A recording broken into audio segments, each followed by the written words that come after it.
ನಮಸ್ಕಾರ ವೀಕ್ಷಕರೇ, 30 ನಿಮಿಷ 30 ಸುದ್ದಿಗೆ ಸ್ವಾಗತ. ನಾನು ಚೈತ್ರ ರಾಜ್. ವೆಲ್ ವೀಕ್ಷಕರೇ, ದಿನದಲ್ಲಿ ನಡೆದಂತಹ ಪ್ರಮುಖ ಸುದ್ದಿಗಳನ್ನು ಇದೀಗ ಒಂದೊಂದೇ ನೋಡ್ತಾ ಹೋಗೋಣ. ಮೈಸೂರಿನ ಗ್ಯಾಂಗ್ ರೇಪ್ ಪ್ರಕರಣದ ತನಿಖೆ ನಡೆಸ್ತಾ ಇರೋ ಪೊಲೀಸರು ಇಬ್ಬರನ್ನ ವಶಕ್ಕೆ ಪಡೆದು ತೀವ್ರ ವಿಚಾರಣೆ ನಡೆಸುತ್ತಿದ್ದಾರೆ.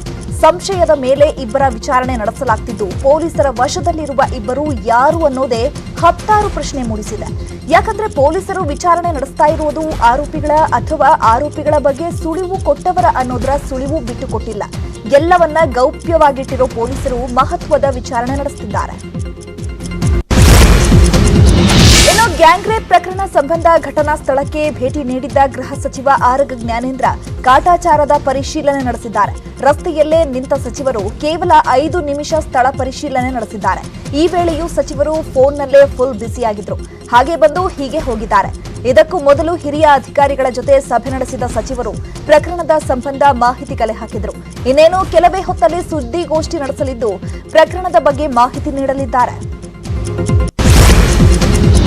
ಮೈಸೂರು ಗ್ಯಾಂಗ್ ರೇಪ್ ಸಂತ್ರಸ್ತೆಯ ಸ್ನೇಹಿತ ಪೊಲೀಸರಿಗೆ ನೀಡಿದ ಹೇಳಿಕೆ ನ್ಯೂಸ್ 18 ಕನ್ನಡಕ್ಕೆ ಲಭ್ಯವಾಗಿದೆ. ನಾನು ಮತ್ತು ನನ್ನ ಗೆಳತಿ ಕ್ಲಾಸ್ ಮುಗಿಸಿ ಸಂಜೆ 7:25 ಸುಮಾರಿಗೆ ಬೈಕ್ನಲ್ಲಿ ಹೋಗ್ತಾ ಇದ್ವಿ. ಜೆಎಸ್ಎಸ್ ಆಯುರ್ವೇದಿಕ್ ಕಾಲೇಜಿನ ಕಚ್ಚಾ ರಸ್ತೆಯಲ್ಲಿ ಬೈಕ್ ನಿಲ್ಲಿಸ್ತಾ ಇದ್ದಂತೆ 6 ಮಂದಿ ಅಲ್ಲಿಗೆ ಬಂದ್ರು. ಅವರೆಲ್ಲ 25ರಿಂದ 30 ವರ್ಷದವರಾಗಿದ್ರು. ನನ್ನ ಬಲಭಾಗದಿಂದ ಬಂದು ದೊಣ್ಣೆಯಿಂದ ಹೊಡೆದ್ರು. ನಂತರ ನನ್ನನ್ನ ಅಲ್ಲೇ ತಳ್ಳಿ ಹೋದ್ರು. ಸ್ನೇಹಿತೆಯನ್ನ ಪೊದೆಯೊಳಗಿದ್ದ ಜಾಗಕ್ಕೆ ಎಳೆದೊಯ್ದ್ರು. ಆರೋಪಿಗಳಲ್ಲೊಬ್ಬ ಕಲ್ಲಿನಿಂದ ನನ್ನ ಹಣೆಗೆ ಹೊಡೆದ ಕಾರಣ ನನಗೆ ಪ್ರಜ್ಞೆ ತಪ್ಪೋಯ್ತು.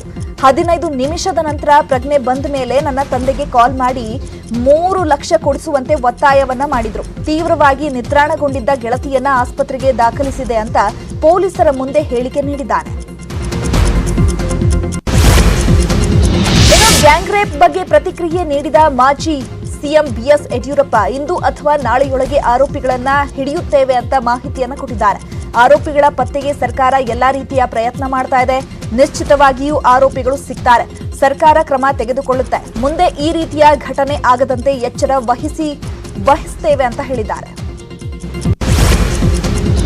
ಇನ್ನು ಮೈಸೂರಿನಲ್ಲಿ ಗ್ಯಾಂಗ್ ರೇಪ್ ನಡೆದು 3 ದಿನವಾದರೂ ಎಲ್ಲೂ ಪ್ರತಿಕ್ರಿಯೆ ನೀಡದ ಮಹಿಳಾ ಮತ್ತು ಮಕ್ಕಳ ಕಲ್ಯಾಣ ಸಚಿವ ತಡವಾಗಿ ಆದರೂ ಎಚ್ಚೆತ್ತಿದ್ದಾರೆ.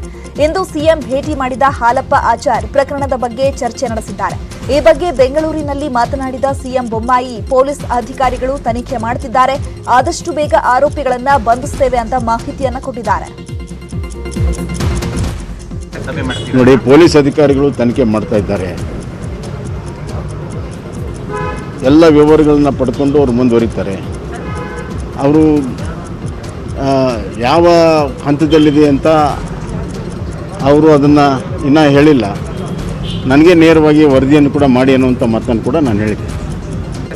ನೋಡಿ, ಪೊಲೀಸ್ ಅಧಿಕಾರಿಗಳು ಮೈಸೂರು ವಿದ್ಯಾರ್ಥಿನಿ ಮೇಲೆ ಅತ್ಯಾಚಾರ ಪ್ರಕರಣ ಸಂಬಂಧ ಕೇಂದ್ರ ಸಚಿವೆ ಶೋಭಾ ಕರಂದ್ಲಾಜೆ ಮಾತನಾಡಿದ್ದಾರೆ. 2 ದಿನಗಳ ಹಿಂದೆಯೇ ಅಧಿಕಾರಿಗಳ ಜೊತೆ ಚರ್ಚೆ ಮಾಡಿದ್ದೇನೆ. ಸಂಶಯ ಬಂದವರ ಬಂಧನ ಕೂಡ ಮಾಡಲಾಗಿದೆ ಎಂದಿದ್ದಾರೆ. ಇನ್ನು ಇದೇ ವಿಷಯವಾಗಿ ಮಾತನಾಡಿದ ಸಂಸದೆ ಸುಮಲತಾ, ಕಾನೂನು ಎಷ್ಟು ಸ್ಟ್ರಾಂಗ್ ಇದ್ರೂ ಸಾಲಲ್ಲ, ಹೆಣ್ಮಕ್ಕಳನ್ನ ಬ್ಲೇಮ್ ಮಾಡೋದು ತಪ್ಪು ಅಂತ ಗೃಹ ಸಚಿವರ ವಿರುದ್ಧ ಅಸಮಾಧಾನ ಹೊರಹಾಕಿದ್ದಾರೆ.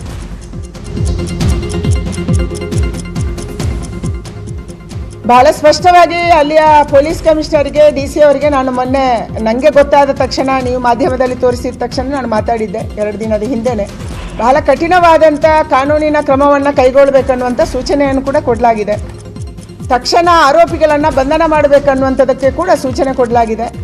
ಕೆಲವರು ಸಂಶಯಕ್ಕೆ ನಮಗೆ ಯಾರನ್ನು ಬಂದಿದೆ ಅವರನ್ನು ಬಂಧನ ಮಾಡುವಂಥದ್ದನ್ನು ನಾವು ಮಾಡಿದ್ದೀವಿ. ಈ ಕಾರಣಕ್ಕಾಗಿ ಇವತ್ತು ಯಾರು ಕೂಡ ಆರೋಪಿಗಳನ್ನು ರಕ್ಷಣೆ ಮಾಡುವಂಥ ಪ್ರಶ್ನೆ ಬರುವುದಿಲ್ಲ.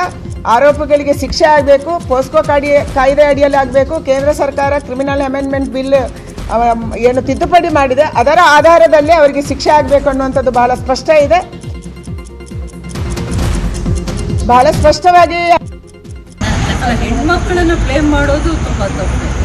We cannot blame. ಈಗ ಎಷ್ಟೋ ಕಡೆ ನೀವು ನೋಡ್ತಿದ್ರೆ ಈವನ್ ಅತ್ಯಾಚಾರ ಅನ್ನೋದು ಭಾಳಷ್ಟು ಅಂದರೆ ಚಿಕ್ಕ ಮಕ್ಕಳ ಮೇಲೂ ನಡೆಯುವಂಥ ವಿಷಯ. ಅದನ್ನು ಅವ್ರನ್ನ ಬ್ಲೇಮ್ ಮಾಡೋದು ಹೇಗೆ ಸರಿ ಹೋಗುತ್ತೆ? That is not right at all.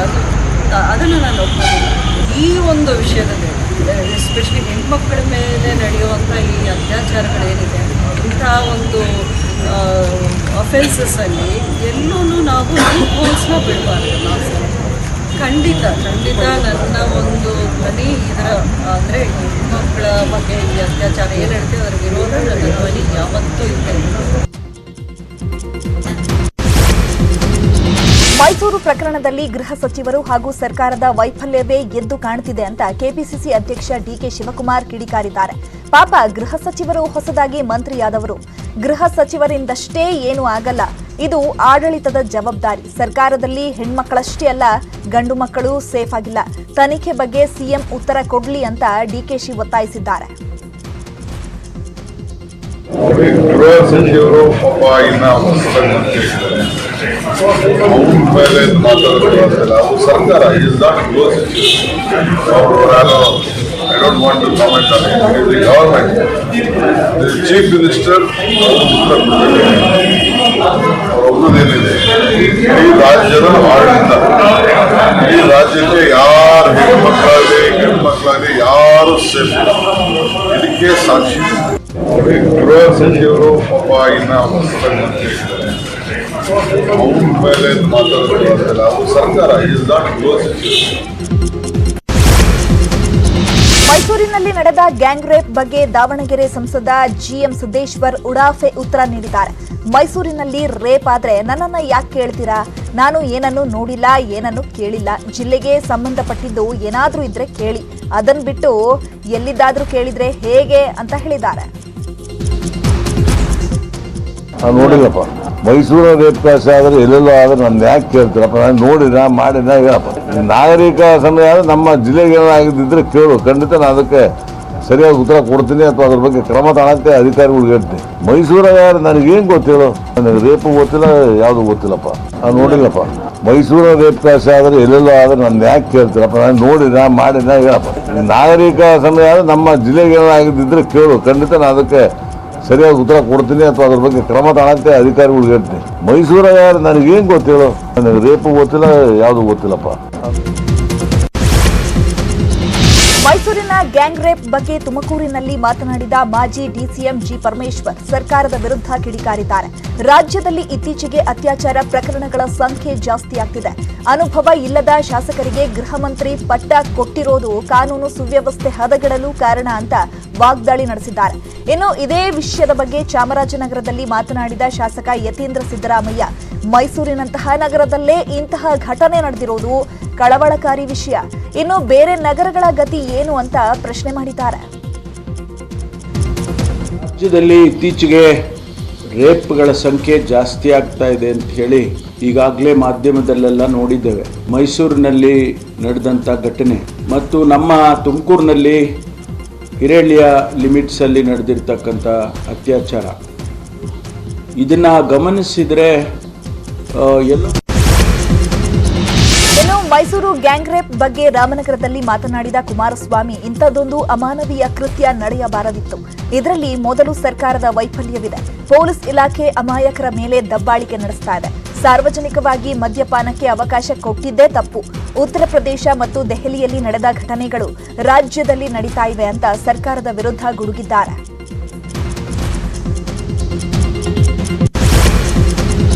Mysuru gang rape ಪ್ರಕರಣದ ಬಗ್ಗೆ ನಟಿ ಹಾಗೂ ಮಾಜಿ ಸಂಸದೆ ರಮ್ಯಾ ಇನ್ಸ್ಟಾಗ್ರಾಂನಲ್ಲಿ ಆಕ್ರೋಶ ವ್ಯಕ್ತಪಡಿಸಿದ್ದಾರೆ. ಎಲ್ಲಾ ದೌರ್ಜನ್ಯಗಳಿಗೂ ಮಹಿಳೆಯನ್ನೇ ಹೊಣೆ ಮಾಡ್ತಾರೆ. ಆ ಸ್ಥಳಕ್ಕೆ ಅಷ್ಟು ಹೊತ್ತಿಗೆ ಯಾಕೆ ಹೋಗಬೇಕು ಅಂತಾರೆ. ಈ ಮನಸ್ಥಿತಿಗೆ ಪೂರ್ಣ ವಿರಾಮ ಹಾಕಲೇಬೇಕು ಅಂತ ಪರೋಕ್ಷವಾಗಿ ಗೃಹ ಸಚಿವ ಆರಗ ಜ್ಞಾನೇಂದ್ರಗೆ ಟಾಂಗ್ ಕೊಟ್ಟಿದ್ದಾರೆ. ಇನ್ನು ಇದೇ ವಿಷಯವಾಗಿ ಟ್ವೀಟ್ ಮಾಡಿರೋ ನಟಿ ಶ್ರುತಿ, ಹೆಣ್ಣು ಮಕ್ಕಳ ಮೇಲಿನ ದೌರ್ಜನ್ಯಕ್ಕೆ ಕೊನೆಯಾವಾಗ ಕಾಮುಕರನ್ನ ಬಂಧಿಸುವ, ಶಿಕ್ಷಿಸುವ ಕೆಲಸ ಆಗಬೇಕು ಅಂತ ಆಗ್ರಹಿಸಿದ್ದಾರೆ.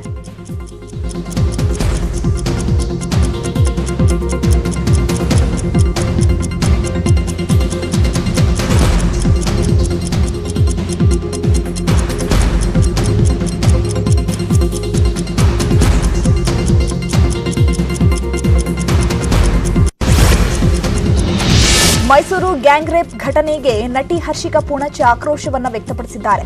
ನಾವು ಯಾವ ಜನರೇಷನ್ನಲ್ಲಿದ್ದೇವೆ? ಈ ಘಟನೆ ಕೇಳಿದ ಮೇಲೆ ನನಗೆ ಭಯ ಶುರುವಾಗಿದೆ. ದಯವಿಟ್ಟು ಯಾವುದೇ ಹೆಣ್ಣು ಕಷ್ಟದಲ್ಲಿದ್ರೂ ಆಕೆಗೆ ಸಹಾಯ ಮಾಡಿ. ಹೆಣ್ಣನ್ನ ಪೂಜಿಸೋ ದೇಶ ನಮ್ಮದು. ಈ ಪ್ರಕರಣದಲ್ಲಿ ಭಾಗಿಯಾದ ಆರೋಪಿಗಳಿಗೆ ಕಠಿಣ ಶಿಕ್ಷೆ ಆಗಬೇಕು ಅಂತ ಒತ್ತಾಯಿಸಿದ್ದಾರೆ. ಒಂದು ಸುದ್ದಿ ನನಗೆ ಗೊತ್ತಾಯಿತು. ಒಂದು ಮೈಸೂರಿನ ಹುಡುಗಿ 6 ಜನ ಹುಡುಗರು ಸೇರಿ ಆ ಹುಡುಗಿನ ಗ್ಯಾಂಗ್ ರೇಪ್ ಮಾಡ್ತಾರೆ ಅಂತ ಹೇಳಿ ನನಗೆ ನಿಜವಾಗ್ಲೂ ಅರ್ಥ ಆಗ್ತಾ ಇಲ್ಲ. ನಾವು 2021 ಇದ್ದೀವ ಇಲ್ಲ ತುಂಬ ಹಳೆ ಜನ್ರೇಷನಲ್ಲಿ ಇದ್ದೀವ ಅಂತ. ಈಗ ಈ ವರ್ಷಕ್ಕೂ ಹೆಣ್ಮಕ್ಳಿಗೆ ಫ್ರೀಡಮ್ ಇಲ್ಲ ಅಂತ ಹೇಳಿದ್ರೆ ಯಾವ ಥರ ಯೋಚನೆ ಮಾಡಬೇಕು? ಒಂದು ಹೆದರಿಕೆ ಬರೋಕ್ಕೆ ಶುರು ಆಗಿಬಿಟ್ಟಿದೆ.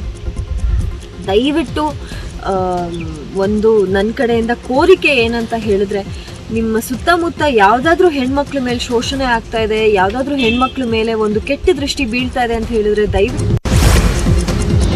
ಮೈಸೂರು ಅತ್ಯಾಚಾರ ಖಂಡಿಸಿ ರಾಯಚೂರು ಹಾಗೂ ಕೊಪ್ಪಳದಲ್ಲಿ ಪ್ರತಿಭಟನೆ ನಡೆದಿದೆ. ಗೃಹ ಸಚಿವ ಆರಗ ಜ್ಞಾನೇಂದ್ರ ಹಾಗೂ ಸರ್ಕಾರದ ವಿರುದ್ಧ ಘೋಷಣೆ ಕೂಗಿ ಆಕ್ರೋಶವನ್ನು ವ್ಯಕ್ತಪಡಿಸಿದ್ದಾರೆ. ರಾಯಚೂರು ಜಿಲ್ಲಾಧಿಕಾರಿಗಳ ಕಚೇರಿ ಮುಂದೆ ಪ್ರತಿಭಟನೆ ನಡೆಸಿದ ನೂರಾರು ವಿದ್ಯಾರ್ಥಿಗಳು ಅತ್ಯಾಚಾರಿಗಳನ್ನ ಕೂಡಲೇ ಬಂಧಿಸಬೇಕು ಅಂತ ಒತ್ತಾಯಿಸಿದ್ದಾರೆ. ಇನ್ನು ಕೊಪ್ಪಳದಲ್ಲಿ ಕಾಂಗ್ರೆಸ್ ಮಹಿಳಾ ಕಾರ್ಯಕರ್ತೆಯರು ಗೃಹ ಸಚಿವರ ಎಡವಟ್ಟಿನ ಹೇಳಿಕೆಗೆ ಆಕ್ರೋಶವನ್ನು ವ್ಯಕ್ತಪಡಿಸಿದ್ದಾರೆ.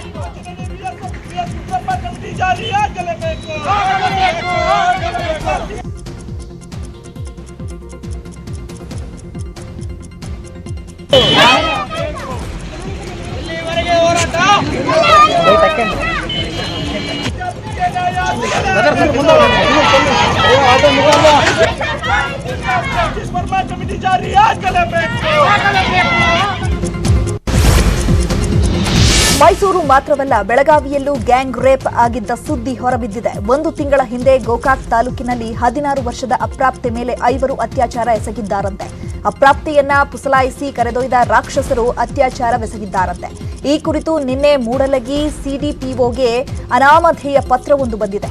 ಪತ್ರ ಆಧರಿಸಿ 5 ಮೇಲೆ ಪೋಕ್ಸೋ ಕಾಯ್ದೆಯಡಿ ಪ್ರಕರಣ ದಾಖಲಾಗಿದ್ದು ಪೊಲೀಸರು ತನಿಖೆ ನಡೆಸುತ್ತಿದ್ದಾರೆ. ರಾಜ್ಯದಲ್ಲಿ ಕಾಮುಕರು ಅಟ್ಟಹಾಸ ಮೆರೆತಿದ್ದಾರೆ. ತುಮಕೂರಿನ ಚೋಟಾ ಸಾಬರ ಪಾಳ್ಯದಲ್ಲೂ ಅತ್ಯಾಚಾರ ಪ್ರಕರಣ ನಡೆದಿದೆ. ಈ ಬಗ್ಗೆ ಮಾಹಿತಿ ನೀಡಿದ ತುಮಕೂರು ಗ್ರಾಮಾಂತರ ಶಾಸಕ ಗೌರಿಶಂಕರ್, ನನ್ನ ತಾಲೂಕಿನಲ್ಲಿ ಪೊಲೀಸರ ಮೇಲೆಯೇ ನನಗೆ ವಿಶ್ವಾಸವಿಲ್ಲ. ಈ ಸ್ಥಳದ ವ್ಯಾಪ್ತಿಯಲ್ಲೇ 2 ಕೊಲೆಗಳಾಗಿವೆ. ಕಳೆದ ಮಂಗಳವಾರ ಮಧ್ಯಾಹ್ನ ಅತ್ಯಾಚಾರ ಕೊಲೆ ನಡೆದಿದೆ. ಗ್ರಾಮೀಣ ಬಡ ಕುಟುಂಬಕ್ಕೆ ಅನ್ಯಾಯವಾಗಿದೆ ಅಂತ ಕಿಡಿಕಾರಿದ್ದಾರೆ. ಇಲ್ಲಿ ಈ ಜಿಲ್ಲೆಯಲ್ಲಿ ನನ್ನ ತಾಲೂಕಿನಲ್ಲಿ ಪೊಲೀಸ್ ಅಧಿಕಾರಿಗಳ ಮೇಲೆ ನನಗೆ ವಿಶ್ವಾಸ ಇಲ್ಲ. ಇದು 2ನೇ ಮರ್ಡ್ರು, ವರ್ಷದಲ್ಲಿ ಈಗಾಗಲೇ 2ನೇ ಮರ್ಡ್ರ್ ಆಗಿರೋದು. ಮೊನ್ನೆ ಮಂಗಳವಾರ ಸುಮಾರು 3:30 5 ಗಂಟೆ ಒಳಗಡೆ ಮರ್ಡ್ರು ಮತ್ತು ರೇಪು 2 ಆಗಿ ಸಾಮೂಹಿಕ ಅತ್ಯಾಚಾರ ಅದು ಮಾಡಿ ಇವತ್ತು ಆ ಕುಟುಂಬಕ್ಕೆ ಅನ್ಯಾಯ ಆಗೈತೋ ಅದನ್ನ ಸರ್ಕಾರ ತನಿಖಾ ತಂಡವನ್ನು ರಚನೆ ಮಾಡಿ ಆರೋಪಿಗಳನ್ನ ಅರೆಸ್ಟ್ ಮಾಡಬೇಕು ಮತ್ತು ಆಗಿರೋಂಥ ಅನ್ಯಾಯಕ್ಕೆ ಇವತ್ತು ಸರ್ಕಾರ ಪರಿಹಾರ ಕೊಡಬೇಕು ಅನ್ನೋ.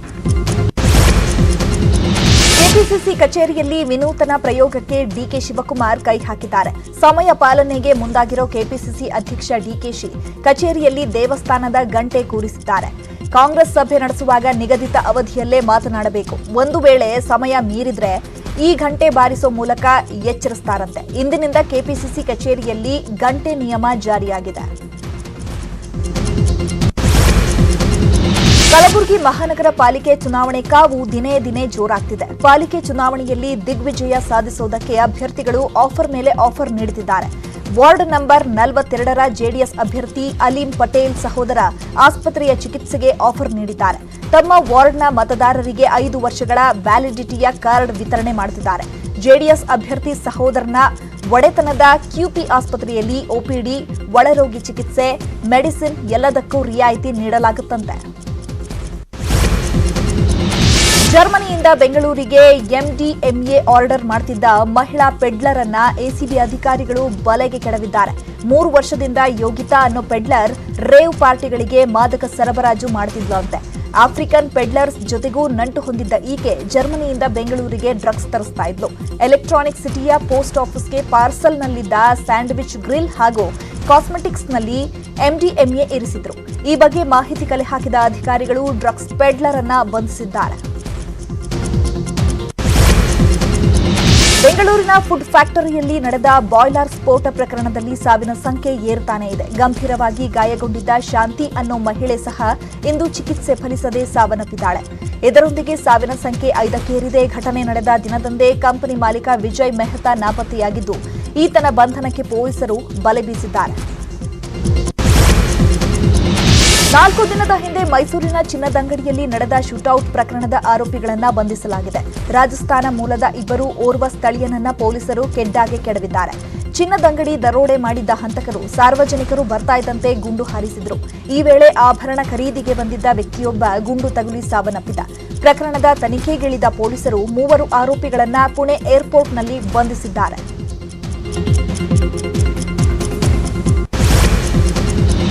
ಇನ್ನುಳಿದ ಪ್ರಮುಖ ಸುದ್ದಿಗಳನ್ನ ನೋಡೋಣ ಸ್ಮಾಲ್ ಬ್ರೇಕ್ ಆದ್ಮೇಲೆ.